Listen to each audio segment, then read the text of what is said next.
এবারে বন্যাটা কিন্তু হঠাৎ করে একবারে পানিটা চলে আসছে।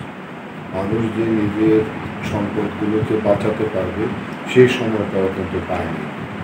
একদিন থেকে দুদিনের মধ্যে কিন্তু ঘরের মধ্যে পানি ঢুকে গেছে এবং দেখা যাচ্ছে যে তার যে চাল ডালগুলো ধানগুলো যেগুলো মাঠ থেকে এনে রেখেছে সেগুলো কিন্তু নষ্ট হয়ে গেছে। তো এই পরিস্থিতিতে বন্যার সময় বন্যার পানি এখন কমছে, বন্যার পানি হয়তো বা কয়েকদিনের মধ্যে কমে যাবে, কিন্তু মানুষের দুর্ভোগটা কিন্তু কমবে না। কারণ যে ক্ষতিটা হয়ে গেছে সেই ক্ষতিটা যদি আমাদের মানুষগুলোকে কোনোভাবে সাহায্য আমরা না করতে পারি তাহলে এই মানুষগুলোর আসলে কষ্টটা অনেক বেশি। আমি যার জন্য আমি সরকারকে তো বলবোই, কারণ সরকারের দায়িত্বই সবচেয়ে বেশি, কিন্তু তার পাশাপাশি কিন্তু আমরা যারা মানুষ, আমরা যারা মানুষের জন্য যারা কথা বলি, মানুষের জন্য যারা কাজ করি এবং বিত্তমানরা যারা আছে, এবং আমি মনে করি যে দেশের বাইরেও যারা বাঙালি কমিউনিটি যারা আছেন তারা কিন্তু যদি মানে চেষ্টা করেন, তাদের যদি অন্তর দিয়ে একটু মানে এদের প্রতি যদি সেরকমভাবে সহানুভূতি যদি জাগ্রত হয় তাহলে এই মানুষগুলোকে পুনর্বাসনের জন্য তারা কাজ করতে পারে।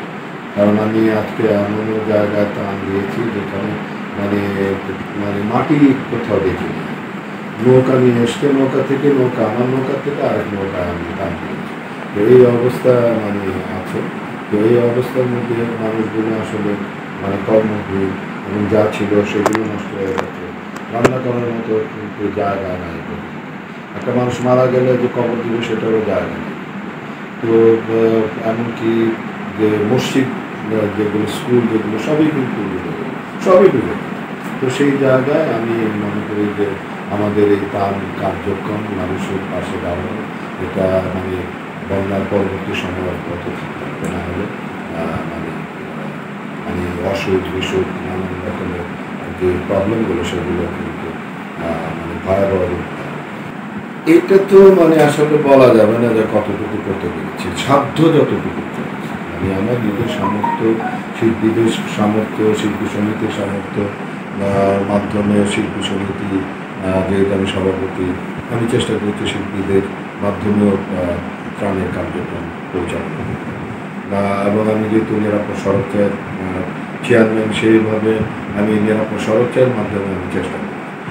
প্রথম যে জিনিসটা আমি মনে করি সেটি হলো যে একটা মানুষের যদি দেশ এবং দেশের মানুষের প্রতি যদি ভালোবাসা থাকে তার যতটুকু সামগ্রী থাক না কেন সে কিন্তু এগিয়ে আসে। যেমন আমার এই যে আমি মানুষের কাছে সাহায্য পেয়েছি,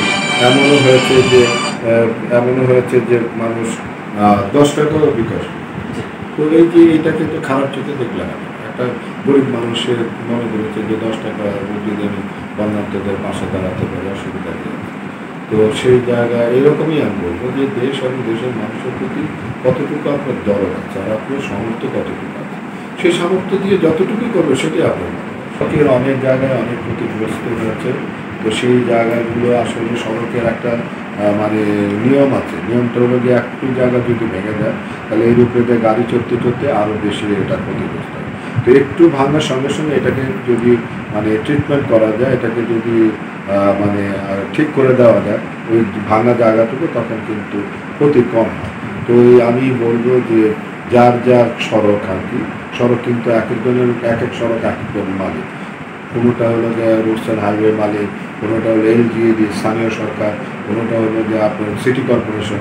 তো যারা যারা যে যার সড়কের মালিক, যার সড়ক যতটুকু ক্ষতিগ্রস্ত হয়েছে ইমিডিয়েটলি খুব দ্রুত এটাকে সংস্কার করে দেওয়া, তাহলে এটার ক্ষতিটা আরও বেড়ে যাবে। এমনিতে বন্যায় অনেক ক্ষতি হয়ে গেছে, তাহলে সড়ক আরও ভাঙতে থাকলে এটা মানে তখন ঠিক করতে আরও বেশি খরচা। এই বন্যা পরিস্থিতিতে অনেক তরুণ সমাজ কাজ করছে, তাদের উদ্দেশ্যে কি বলার থাকে এবং সিলেটবাসী বর্তমানে যে একটি খারাপ পরিস্থিতির দিকে যাচ্ছে এই মুহূর্তে আসলে সিলেটবাসীর প্রতি কী বার্তা থাকে?